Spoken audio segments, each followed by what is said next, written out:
Hey guys, this is just a fun little vid on 5 differences between America and Australia that I have discovered after living here for a year.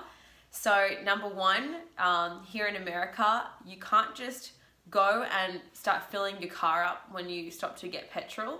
Oh, P.S. Also, they call it gas stations in America, whereas Aussies call it petrol stations. So I always say to my husband, let's go get some petrol. And he's like, okay, yeah, I get what you're saying now. So, yeah, when you go to the petrol station in Australia, you can just plug the thing in and then the petrol starts coming out. You don't have to pay for it, you pay for it afterwards. Whereas here, you have to pay for it up front, which I thought was really funny when I first got here. I'm like, what, do they think I'm a criminal or something? But it's totally not customary to like just start pumping your gas, but in Australia, that's what everyone does. You just pull your car up, chuck the thing in and start filling up your car, and then you just pay afterwards. But here, you have to pay first.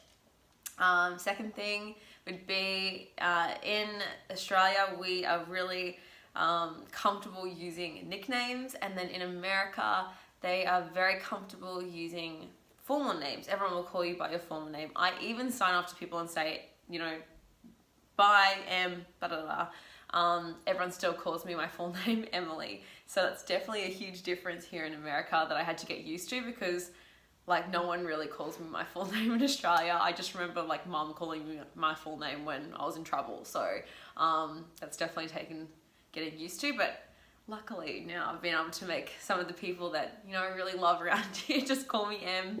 The third thing, what did I write here? I can't even read my writing. Oh, yeah, I thought this was really funny. So like Aussies, we always say, it's pretty like common to say thanks like all the time. You know, someone opens up the door, oh, thanks, or they're handing something, oh, thanks. And then the person would normally say back to you, no worries, or no problems, or no dramas. That's the interaction. But here, if you say, oh, thanks, if you've held open the door, someone's held open the door for you or given you something, they either say sure or and like at first, that took me a long time to get used to, because if you say sure to someone in Australia, like sure, it's kind of like, it's a little bit sassy, you know, like a little salty.